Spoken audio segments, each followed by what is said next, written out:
Et coucou très cher ami spirituel des Sagittaires, je suis ravi de vous retrouver aujourd'hui pour votre horoscope du mois de février. Alors j'espère que vous avez passé un super mois de janvier. Là, au moment où je fais le tirage, on est le 3 février, donc on est sur les énergies de la Chandeleur. La Chandeleur, c'est la fête des Lumières, c'est la fête des chandelles, c'est la célébration du retour de la lumière, entre autres. Chez les calendriers celtes, c'est la fête d'Imbolc. En fait, c'est Imbolc, qui nous parle du printemps. C'est le début du printemps. Donc, un message des plus. Donc, on est quand même sous ces énergies-là qui nous impactent collectivement. C'est aussi le mois de février, un mois qui est lié au chiffre 2, le chiffre de l'union, qu'il soit partenariat professionnel ou sentimental, ou relationnel de manière générale. Donc, il y a des impacts sous l'effet de la lumière. On peut réaliser qu'il y a un partenariat qui n'est pas bon au niveau professionnel. On peut réaliser qu'il y a aussi une union qui n'est pas bonne sentimentale. On prend des décisions, on réalise. Il y a l'idée du choix. C'est le chiffre 2 est lié au chemin de vie, il parle de décision.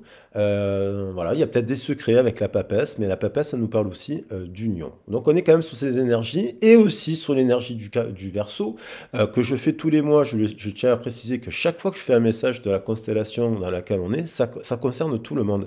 Donc j'ai fait le message de la constellation du Verseau pour qu'on apprenne justement les vertus de chacun des signes et qu'on les intègre dans notre énergétique.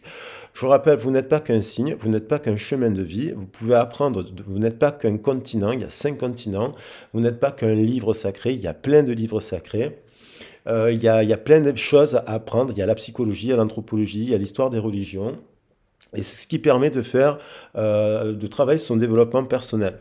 Donc voilà, et ce qui permet aussi d'être bien accompagné. Moi, je travaille avec ces énergétiques-là où j'essaie de prendre un maximum d'ouverture d'esprit pour vous donner des conseils par rapport à une situation. Alors après, effectivement, j'ai pas besoin, je sais faire de l'énergétique, je sais faire de la lecture de cartes, j'ai pas besoin de connaître j'ai besoin d'avoir le prénom de la personne sentimentale. Moi, j'attaque toujours les guidances, juste le prénom. Je veux pas que vous me détaillez et je vous explique un peu ce que je vois déjà, rien qu'à partir du prénom.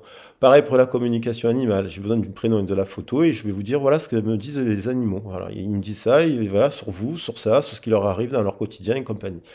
Après, il y a une autre approche aussi dans les guidances que je propose. Il y a l'approche globale avec la formule sur les origines, où là, j'étudie à fond vos thèmes en géologique, astro. Je vous donne des conseils aussi au niveau de la santé, au niveau des chakras, au niveau des méditations, au niveau des artères, de l'art-thérapie. Au niveau de plein de choses, ça c'est pour vous, l'alimentation et ce genre de choses, avec les pierres, la lithothérapie et les encens. Voilà, ça permet d'aborder ça. Et après, on aborde votre vie de famille sous le prisme du chemin de vie, vos origines. Après, on a bien sûr des tirages qui concernent aussi le professionnel et le sentimental, c'est global. Voilà. Donc là, on est quand même sur ces énergies-là. Donc ça, c'est si vous le souhaitez, vous avez mon mail pour me contacter. Voilà, pour si vous avez besoin d'avoir un éclairage. Ici, on est sur du général. Je ne vais donner que des bons conseils. C'est positif, je fais des horoscopes. Sous les énergies donc, du mois de février, là, ça symbolique. Sous les énergies de plusieurs traditions. Sous les énergies, en fait, du Verseau, puisqu'il nous traverse jusqu'à le 21 février. Il y a l'énergie du Poisson, bien entendu, que je prends en compte dans le tirage. Et sous les énergies de la pleine lune en Lion, puisqu'on va avoir une pleine lune en Lion. Et le 20 février, on aura une nouvelle lune en Poisson. Donc ça, c'est global, c'est général. Allez, c'est parti. Donc bien sûr, avec le Sagittaire qui nous parle aussi de votre signe. Donc ça concerne les signes solaires, le signe vénusien, le signe, ceux qui l'ont en lunaire, ceux qui l'ont en descendant et en ascendant. Voilà. Et en fonction, c'est pour ça que c'est intéressant de regarder, d'étudier votre thème. Vous pouvez regarder aussi les autres tirages parce que si vous l'avez dans la Lune, si vous l'avez dans le Vénus, c'est pas pareil. Voilà, ça nous parle, ça nous donne des informations complémentaires. Alors que les messages sont démultipliés.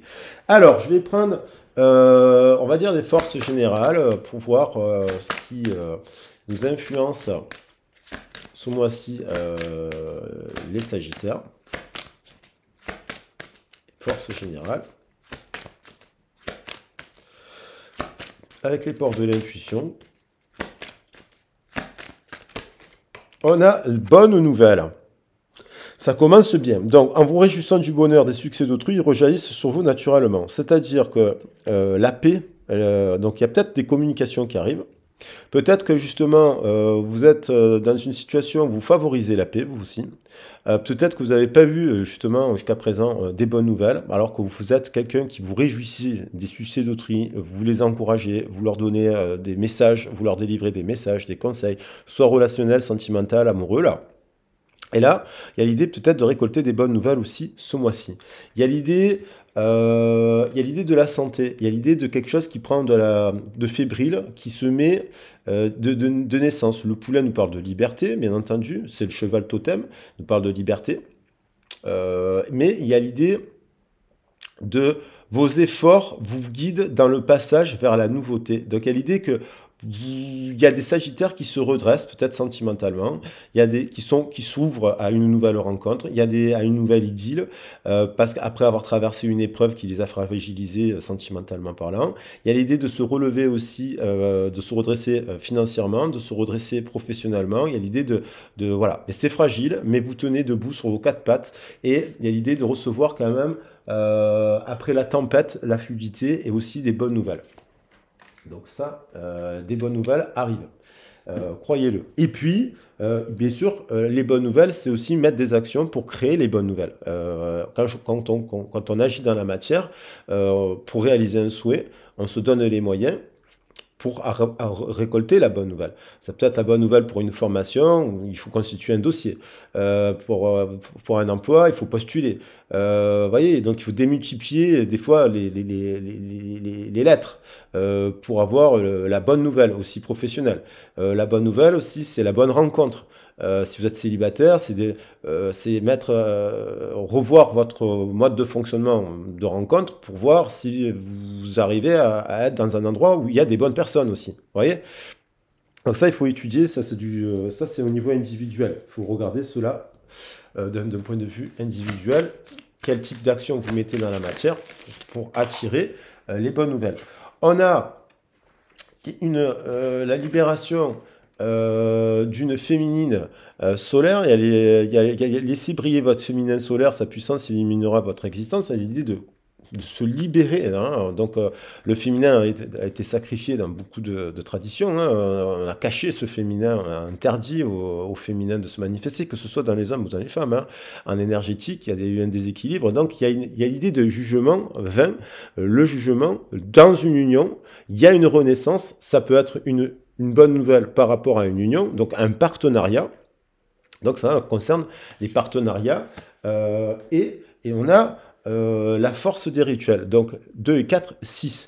Donc là, soit vous avez faites des prières pour les autres, vous êtes dans l'amour inconditionnel, vous priez, vous avez peut-être eu des passages à vide dans une relation amicale, sentimentale, vous avez fait des prières, vous avez envoyé de l'amour. Les prières, ce sont de l'amour. Vous avez envoyé de l'amour à une personne. Et là, il y a l'idée de recevoir une bonne nouvelle, peut-être d'une personne aussi qui se libère, un effet miroir. Parce que le 2 nous parle de l'effet miroir, qui se libère et qui a bénéficié de vos prières. Voilà. Et donc l'univers, il vous récompense. Vous voyez, l'idée de... voilà. Il y a l'idée... aussi, on retrouve encore la carte du magicien, de la magicienne, que vous avez la capacité de transmuter. Vous avez dans cette boîte pleine de trésors qui sont peut-être fermés de l'enfance, mais que vous pouvez utiliser dans la matière pour vous mettre en réussite, puisqu'on a le 7 qui nous parle de triomphe. Donc vous êtes les gardiennes après de ce chariot-là, parce que le cheval il dirige le chariot, mais c'est vous qui conduisez le chariot. Et c'est le passager. Surtout, c'est pas le cavalier, c'est pas le cheval, c'est le passager intérieur. Donc ce passager intérieur, il faut le libérer. C'est certainement cette féminine, voilà. Et pour cela, il faut arrêter de penser et arrêter de mentaliser les choses et revenir au cœur. C'est pas simple, ça s'apprend, justement par les guidances, par les méditations, par les prières, par plein de choses qu'on peut mettre en place dans sa vie, par la créativité au sens large du terme, pour exploiter son potentiel divin, parce qu'on a tout en nous, en fait. Dès notre naissance, on a plein de possibilités. Donc, je vais prendre J'avais envie d'utiliser la sagesse de l'oracle égyptien. Aujourd'hui, il y avait l'idée de renaissance aussi, hein. J'ai fait un tirage sentimental que je vous invite à voir, où on parle d'une union qui, à travers une rencontre, à travers une union, ben, on guérit des fois, on renaît. Une personne qui se redécouvre, qui déploie ses ailes avec les plumes du phénix, mais aussi les plumes du paon. Il y avait cette idée de porte-bonheur qui, des fois, même une situation, même une séparation, peut amener du bonheur derrière parce qu'elle nous permet de nous remettre en question, elle nous met au défi. Donc il y avait cette idée-là dans l'énergétique de renaissance. Peut-être que vous êtes porte-bonheur aussi pour une autre personne et que la force de vos rituels, de vos prières, elle bénéficie à un membre de votre famille, voilà, elle bénéficie à votre entourage. Alors, on va prendre les cartes de l'oracle du tarot égyptien. J'avais envie d'utiliser cet oracle pour voir un peu le professionnel général, mais voilà, je vais essayer de vous l'interpréter aussi pour le sentimental. Même si c'est pour le sentimental, je réutiliserai un autre oracle. Alors, on a l'Ankh, le 2, l'union. C'est confirmé, il y a de l'énergie de guérison. Ça rejoint exactement ce que je suis en train de vous dire. Vous avez peut-être fait comprendre à quelqu'un dans un partenariat professionnel, à travers votre positionnement, votre façon d'être, vous l'avez guéri. Vous êtes en guérison vous-même, vous guérissez les autres. Donc vous pouvez exprimer, dire, expliquer, vous avez peut-être des dons de guérison aussi, et de créativité. Et puis on nous parle d'union. Il y a quelqu'un, c'est ce que je suis en train de dire, il y a une relation, vous avez guéri une personne par la force de votre amour et de vos prières, même si vous êtes en séparation. Là, peut-être qu'il y a l'esprit de l'eau, il y a l'idée de renaissance, le 13, la guérison. Il y a eu peut-être au niveau professionnel de la fatigue, mais vous avez réussi. On retrouve la guérison, 13 et 8, ça nous fait quand même 21. Il y a la fin d'un cycle, vous avez peut-être traversé des épreuves professionnelles, à chaque fois il y a eu des petits problèmes, des ci, des là, et là vous apprenez quelque chose de positif. Ça peut être aussi une séparation professionnelle, parce qu'en fait, des fois, on travaille dans un endroit, puis on change de boulot et on retrouve toujours les mêmes problèmes. Donc au bout d'un moment, il faut se dire, bon, j'arrête les problèmes, parce qu'il y a peut-être un secteur d'activité qui n'est plus bon. Et donc, ça vous oblige à vous transformer, à trouver d'autres possibilités, parce que vous avez certainement des cordes autres que vous n'êtes pas que votre travail, quoi. Même si votre travail vous passionne, hein. Il y a l'idée des mémoires akashiques. Donc, on retrouve un peu le lien avec le scorpion. Et là, le mystère et cérémonie, donc la prise de conscience aussi. Les mémoires akashiques, j'en ai parlé tout à l'heure. Bien sûr, si on ramène à l'akashique, c'est tout, on aurait dans nos cellules, dans nos mémoires, ben, l'inconscient collectif, les mémoires de nos ancêtres, les mémoires de l'histoire, les mémoires des traditions, on aurait, voilà, tout ça. Sauf que ça s'apprend, ça se libère. Et puis, il y a ici se libérer, la mémoire, c'est quand même avant toute chose sur le plan terrestre. Alors, bien sûr qu'on peut parler de réincarnation et d'autres vies et compagnie ici, des vies antérieures. Mais il y a le scribe, le Thoth, c'est le scribe, c'est celui qui transmet, qui connaît les histoires des autres, il connaît la vie des autres. Mais il y a l'idée de la mémoire terrestre aussi. Donc il y a l'idée de se libérer aussi de notre mémoire terrestre. Ça ne peut se faire que par un accompagnement, une verbalisation. Il y en a qui vont faire des psychanalystes, de la psychanalyse. Bon, il y en a qui en font pendant 30 ans. Mais il y en a qui vont voir un psychologue, il y en a qui vont aller voir un tarologue, qui est ou une cartomancienne, mais qui est dans cette démarche-là, et non pas dans de la divination. Parce que la divination, je tiens à le préciser, ça peut être n'importe quoi. Une personne qui vous prédit votre avenir, elle vous enferme dans votre avenir. Une personne qui vous écoute, alors après on peut faire de l'énergétique à partir des prénoms, ce genre de choses, je vous l'ai dit, il n'y a pas besoin, on peut lire des informations, ça c'est des capacités qu'on ouvre son troisième œil pour capter des messages. Mais il y a l'idée aussi qu'à partir de cela, après, on fait un diagnostic, on étudie, on essaie de comprendre. Et donc, c'est important d'être accompagné et d'être avec quelqu'un qui vous dit, voilà, ton futur, il n'est pas fermé à ça. Aujourd'hui, Peut-être qu'il te manque le diplôme, mais si tu te mets à chercher le diplôme, tu vas ouvrir une nouvelle porte. Donc ton futur, il va être modifié. Si tu te remets en question, si tu te remets au défi, si tu te fais ça, et dans cette relation, les personnes qui doivent vous accompagner doivent être dans la bienveillance et dans l'amour et vous donner des bons conseils. Si vous êtes dans une relation, après bien entendu, violente, agressive, et c'est là, la personne qui vous aime, elle va vous dire non, cette personne, on va pas la mettre en prison, mais je veux dire, cette personne, vous devez la mettre à distance parce que vous avez un pouvoir de guérison et cette personne vous prend votre énergie. Donc, ça ne veut pas dire que vous devez détruire le lien. Ça veut dire que vous devez comprendre comment cette relation, qu'est-ce qu'elle vous fait comprendre, cette relation, qu'est-ce qu'elle vous fait travailler, qu'est-ce qu'elle vous fait guérir aussi, qu'est-ce qu'elle vous enseigne. Après, voilà.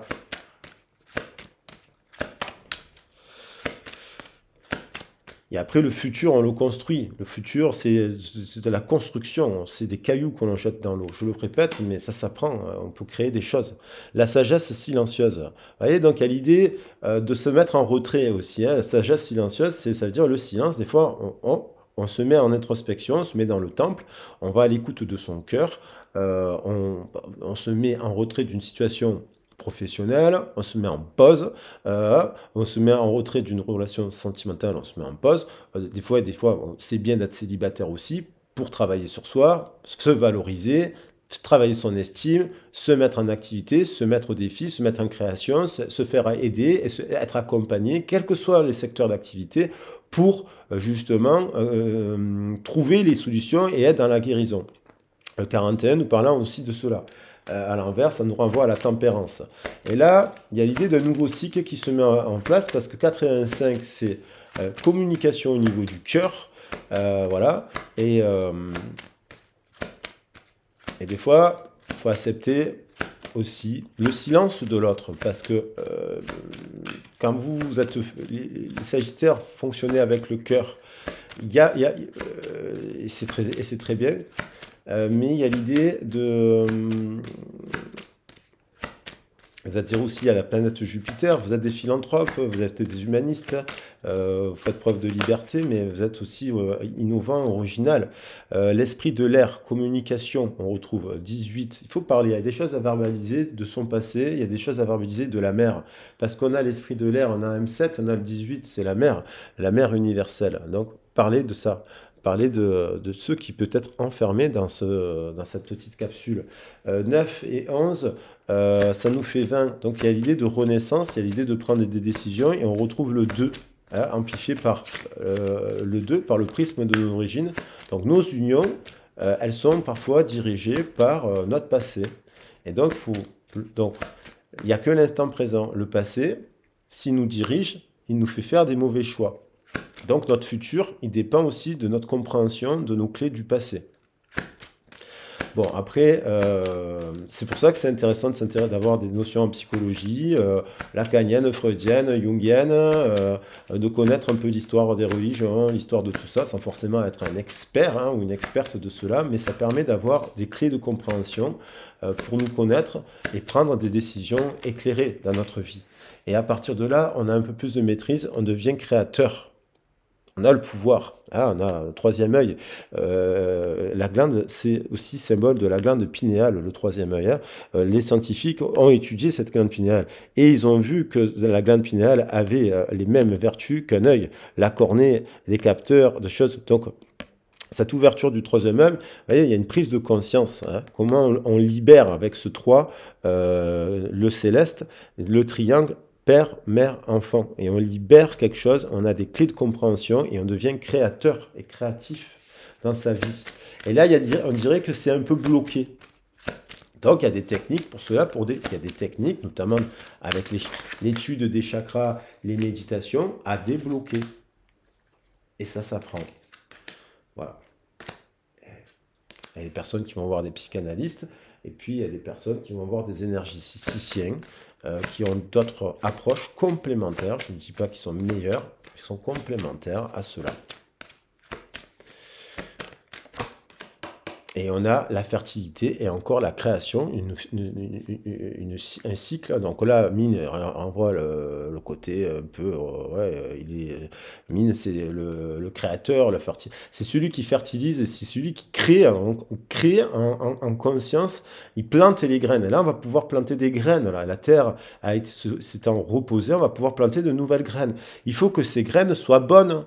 Quelles graines plantons-nous? Est-ce qu'on plante des graines du passé ou on plante à chaque fois des nouvelles graines plus positives, plus harmonieuses, plus en amour, plus tempérées, malgré qu'on ait eu un passé tonitruant parfois, catastrophique, souffrant, j'en ai bien conscience, mais après ça nous permet de nous en libérer pour agir dans la matière de manière efficace, j'ai envie de dire, et créer quelque chose de positif. Ça c'est très positif. 2 et 1, 3 et 7, 10, la roue tourne, on fait tourner la roue professionnellement et on est dans l'abondance. Le 10 nous parlant de fin de cycle aussi et de nouveau cycle. Le temple d'Isis, cérémonie sacrée. Donc Isis qui est quand même la femme d'Osiris qui incarne ce féminin, c'est la féminine solaire. Voilà. Donc, on va regarder le sentimental. Et pour cela, ben, je vais changer. Je vais prendre, par rapport aux autres tirages, les rêves enchantés de Mademoiselle Lenormand.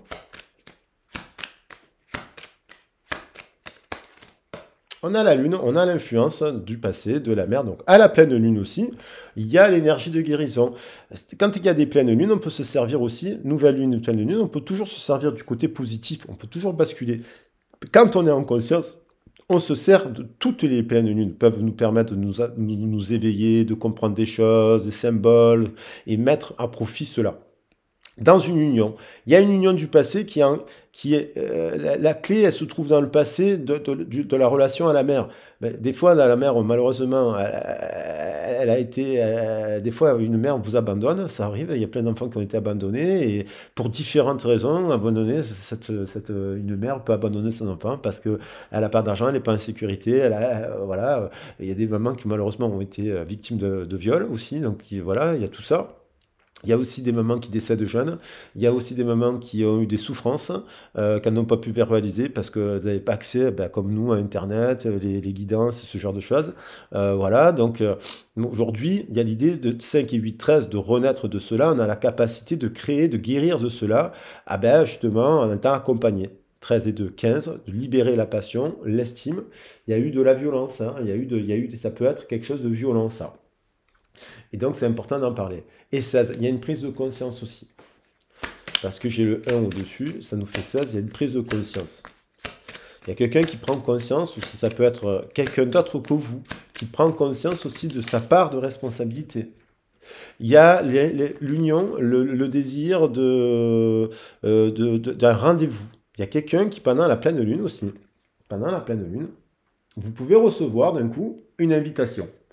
Vous sortez aussi, vous rencontrez une nouvelle personne. Il y a une réunion aussi dans le couple. Il y a des gens qui vont se voir là ce week-end. Il y a la pleine lune en Lion. Et donc, en couple, donc pour partager l'esprit de l'eau, peut-être au bord d'une rivière, ils vont peut-être passer un week-end champêtre, hein, voilà, de se balader et parler de ce passé. Il y a l'idée de devoir parler un peu de ce passé pour construire la relation de couple. 2 et 3, 15, il y a eu des choses violentes dans le passé, il faut les exprimer. Voilà. 2, 15, 10, 25, 7, prise de conscience qu'il faut parler. 7 et 8, 15, il y a quelque chose de l'ordre du mauvais diable, parce qu'il y a Lucifer, le porteur de lumière, et puis il y a le diable, le diable qui a été inventé par l'Église notamment, et qui représente le mal absolu, quoi, aussi. Donc il y a quelque chose d'une souffrance du passé à libérer dans cette union, et ce qui a pu produire l'éloignement avec une autre personne, bien entendu, si vous êtes en séparation. Et donc, il y a l'idée de se parler de ça. Alors après, il faut le manifester. Il y a l'idée du 21, il y a l'idée de pouvoir construire, il y a l'idée qu'un couple se construit dans la durée. Ça prend du temps. Il y a l'idée qu'il y a la fin d'un cycle aussi quand même. Il y a l'idée de la mémoire. Donc il y a bien quelque chose du passé qui a pu perturber l'union actuelle. Il y a bien quelque chose du passé qui a pu perturber la séparation. Et il y a l'idée d'une personne quand vous la rencontrez qui a fait ce travail-là, en énergétique, en psychanalyse, en psychologie, ce genre de choses, voilà, qui est ouverte d'esprit. Parce que, pourquoi je dis ça? Le 21, c'est le monde. Il y a quatre éléments. Un élément, ça peut être la psychologie, un autre élément, ça peut être la sociologie, un autre élément, ça peut être l'énergétique, un autre élément, ça peut être l'art, vous comprenez? C'est une personne, la personne idéale, en fait, elle existe. C'est vous, déjà, premièrement, qui devez vous construire sur cela, et puis, en effet miroir, c'est cette personne-là que vous devez rencontrer. C'est pas une moitié de vous-même ou une moitié d'eux, quoi. Une équation, une indivision, voilà. Il n'y a pas de ça. C'est que vous vous réunissez. 21,8, ça nous fait 29. Sous le prisme, le 29, ça nous fait 11, ça nous fait la Shakti. Il y a l'idée de retrouver du feu, un nouveau cycle aussi. Mais ça peut être le début d'une relation aussi, et ça peut être instable, hein, justement. Il faut voir, faut prendre le temps, il ne faut pas s'emballer. Même si vous avez des coups de foudre, il faut apprendre à dompter les coups de foudre. 11 et 7, 18, parce que vous pouvez être dirigé aussi par la tendresse maternelle, l'absence de tendresse que vous n'avez pas eue, et donc vous la donnez à quelqu'un d'autre qui ne vous donne rien, hein. Donc il faut bien en parler de ça. Chakra plexus solaire, et pourquoi aussi 18 et 15, on retrouve 33, hein. Donc il faut revenir en amour de soi, en estime de soi, en équilibre, hein. Le 6 peut incarner l'hésitation, mais le 6 peut incarner le parfait triangle, les deux triangles qui s'emboîtent parfaitement. Donc il y a l'idée de construire aussi une relation. Peut-être que vous êtes avec... faut voir votre situation, mais il y a plein de cas de figure. Vous pouvez être dans une relation, où il y a une triangulaire, et cette relation est peut-être bonne, mais pour l'instant, c'est une relation qui se construit dans le temps. Et il faut faire des points. Parce que est-ce qu'elle vaut la peine? C'est ça, en fait, cette relation, de savoir si vous perdez du temps ou pas. En fait. Voilà. Il y a l'idée de quelque chose qui est caché, hein. On est dans le temps, il y a une relation cachée. Peut-être vous faites partie d'une relation cachée. Vous posez des questions sur cette autre. Voilà, 2 et 6, 8. 18, c'est caché. Pourquoi? Ben, pourquoi c'est caché? On va essayer de comprendre pourquoi. Parce que la personne, elle assume pas. Elle veut. Faut comprendre la situation. Est-ce que voilà, il y a un truc qui est dans le livre du passé, de la mémoire, voilà, qu'il faut ouvrir pour étudier.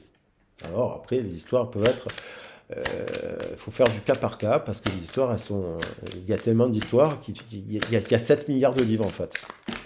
7 milliards de livres en fait sur la planète et on ne peut pas mettre les gens dans des cases quoi.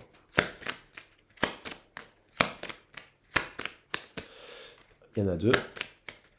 Mais en tout cas, il y a un couple qui peut se construire aussi sur quelque chose de durable. Il y a l'idée de recevoir des bonnes nouvelles en amour. Voilà, bonne nouvelle. Le cigone est un symbole de bonne nouvelle. Ça peut être une nouvelle rencontre avec l'esprit de l'air. Donc ça peut être avec un signe d'air. La balance, faut voir si cette personne parle avec son cœur ou avec sa tête. C'est tout. Qu'elle soit après d'air ou pas d'air, faut voir si qu'est-ce qu'elle choisit. Il y a l'idée d'avoir des nouvelles d'une personne aussi qui a de la romance. Ça peut être une nouvelle rencontre, bien entendu.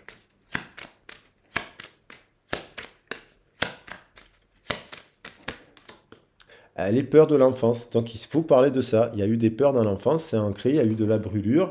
Il y a quelqu'un qui prend conscience aussi. Peut-être que vous êtes... Il y a des gens qui manifestent des choses en ce moment parce qu'ils sont dans ça. S'ils ne sont pas dans ça, s'ils ne veulent pas voir de psy, s'ils ne veulent pas parler au médecin, s'ils ne veulent pas ça, ces gens-là n'avanceront jamais. Voilà. Maintenant, parce qu'ils ne veulent pas se remettre en question et se regarder dans une glace. Là, on parle d'une personne qui, 3 et 5, 8 et 9, 17, le verso, prend conscience. Ça ne veut pas dire qu'elle est verso, mais l'étoile, en tout cas, prend conscience que vous êtes une étoile. Il y a un travail de guérison, il y a une ouverture du troisième œil qui se libère, qui comprend que la situation, qu'elle soit dans le couple, en distanciation ou une nouvelle rencontre, qui a en prise de conscience de ses peurs, de son passé, et qui a fait que vous pouvez être en séparation. Et maintenant qui revient un peu, qui a traversé peut-être les ténèbres, de par votre éloignement aussi, peut-être que vous êtes éloigné de cette personne parce que vous ne vouliez plus être dans le syndrome du sauveur sauvé. Et ça, il faut bien en prendre conscience pourquoi. Et c'est important que les aidants se posent des bonnes questions, parce qu'il y a les psychologues, les médecins, il faut qu'ils se posent des bonnes questions aussi. Voilà. Est-ce qu'ils sont justes? Un estime de soi aussi. Parce que c'est bien d'aider les gens, mais Il faut que ce soit donnant-donnant, d'égal à égal et gagnant-gagnant en fait. C'est comme ça que c'est juste. Une relation construite, il y a quelqu'un qui comprend des choses sur l'amour, il y a l'idée de 44 de réconciliation qui s'est mis en retrait là, qui s'est mis en retrait. Alors ça peut être la personne célibataire qui se met en retrait pour comprendre que ça chouette, quel est le type de personne qu'il lui faut précisément. Et c'est peut-être une personne du passé qui, après un temps de silence radio, a fait, on retrouve 8 et 9, le 17, a fait prendre conscience, l'étoile, que vous êtes une étoile. Peut-être qu'elle vous a dit que vous étiez un diable, mais alors qu'en fait vous êtes luciférienne, et luciférienne c'est la porteuse de lumière et de vérité, et on l'a condamnée. Alors bien sûr on a condamné beaucoup de déesses, beaucoup de femmes, et on a dit que c'était Lilith, on a dit que c'était le mal absolu, le diable. Vaste concept. Donc il y a une prise de conscience d'une personne qui souhaite se réconcilier aussi, parce que en fait elle retrouve de l'équilibre, et elle prend conscience que vous n'êtes pas le diable, vous êtes une porteuse de lumière. Voilà. Donc il y a cette idée-là, et vous devez, si vous êtes célibataire, est-ce que vous devez travailler sur votre dépendance affective pour attirer ce couple-là. 21-12. Il n'est pas loin, mais il y a une prise de conscience. Il y a une prise de conscience. Je vous ai dit qu'il y a quelqu'un qui a une prise de conscience, que vous êtes le bon ou la bonne en amour, et que c'est sacré. Donc, bonne nouvelle quand même, hein. Donc, il y a peut-être quelqu'un qui revient vous dire pardon aussi. Je me suis trompé, tu es la bonne personne, je t'aime. Parce qu'il y a le rendez-vous. Ça peut être une nouvelle rencontre parce que vous vous êtes émancipé. Voilà, donc des nouveaux partenariats professionnels, des bonnes nouvelles parce que vous travaillez, vous vous remettez en question et vous faites appel, vous faites accompagner par d'autres personnes qui vous amènent à atteindre vers la réussite. Voilà, en gros. Et voilà, donc évidemment, je vous le dis, si vous avez besoin de conseils, ben, vous avez mon mail. Je vous envoie vous avez mon CV aussi en bas du descriptif de la vidéo. Je l'ai dit à plusieurs reprises, il y a des formations de tarot qui se mettent en place. Ben, pourquoi? Pour que vous fassiez des rencontres pour les gens en fait, qui s'intéressent autour du tarot, avec bien comprendre ce qu'est le tarot de Marseille, parce que ce n'est pas un outil de divination, ça c'est un détournement de la voix. Mais par contre, apprendre à lire les cartes et l'énergétique à partir d'une guidance sans connaître les questions et ce genre de choses, c'est possible. Et en étant aussi dans cette tradition aussi ouverte à tout cela, parce que la formation de tarot c'est parler de l'histoire du monde, des origines, l'histoire du tarot et compagnie, ici et là, là, et c'est parler de l'histoire des religions, et c'est parler aussi de l'histoire de l'écriture, parce que les tarots, ce sont des dessins, et le dessin, ce sont de l'écriture. Voilà, entre autres. Allez, je vous embrasse bien fort, je vous fais des grosses bises de Marseille, et puis je vous souhaite un merveilleux mois de février. Ciao, ciao.